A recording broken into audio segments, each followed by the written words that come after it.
Alexis Poulain, bonjour. Bonjour. Votre édito politique. Vous revenez sur la crise de l'énergie et puis évidemment derrière tout un tas de mécanismes qui se mettent en place et qu'on est en train de découvrir. Oui, qu'on découvre au fur et à mesure. Et moi qui suis fan de science-fiction, j'ai l'impression de vivre de plus en plus dans un univers parallèle, une dystopie que j'aurais pas pu imaginer. Par exemple, après le discours d'Emmanuel Macron justement sur la crise de l'énergie, on découvre ce qui n'a pas été dit et ce qui a été discuté au Conseil de défense de l'énergie de vendredi dernier.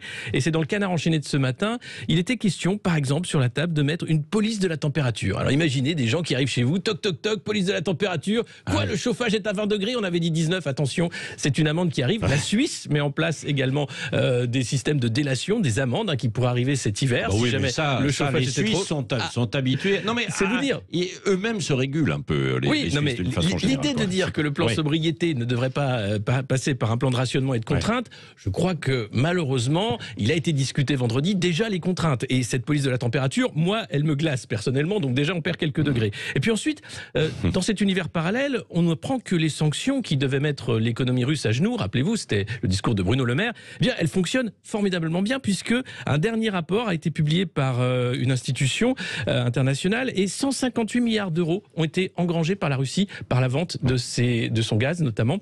Donc tout va très bien de ce côté-là. De notre côté, en Europe, le secteur de l'énergie est en quasi faillite. Il faut savoir que c'est le ministre finlandais de l'énergie qui disait il y a quelques jours de cela que tous les éléments sont réunis pour déboucher sur une version énergétique de la crise de Lehman Brothers. Lehman Brothers, c'est cette banque américaine qui avait fait faillite lors de la crise des subprimes, la crise financière de 2008. Et c'est vrai, quand vous regardez les chiffres, fin août, l'Allemagne a versé 4 milliards à Uniper, qui est son géant énergéticien, quasiment en faillite là encore. L'Autriche a versé 2 milliards à Vienne Énergie. Le week-end dernier, la Suède a mis à disposition 10 milliards d'euros pour son principal énergéticien. Et la Finlande a versé 2,35 milliards à Fortum. Donc c'est des milliards qui sont déversés dans les énergéticiens européens pour les faire tenir. Parce que le marché de l'énergie, comme l'a dit Emmanuel Macron, il découvre que le marché européen de l'énergie, finalement, fait que le coût de l'énergie est en train de s'envoler. Et il n'est pas, finalement, à la hauteur de ce que coûte la production de l'énergie. Et en France, eh bien, Emmanuel Macron a pointé du doigt le patron d'EDF. Or, EDF a donné 8 milliards, quasiment, c'est saigné de 8 milliards pour tenir justement sur ces mesures de limitation de la hausse des prix. Et c'est assez incroyable de voir qu'il accuse EDF d'avoir fermé Fessenheim, alors que c'est bien le choix des politiques d'avoir fait ça. Et si on regarde son discours sur la sobriété, là encore, univers parallèle. Pour des dizaines de millions de Français qui sont sous le seuil de pauvreté, la sobriété, elle est imposée. Les gens ne se chauffent pas. On parle de passoires climatiques, on parle de précarité énergétique. Ça, c'est une réalité.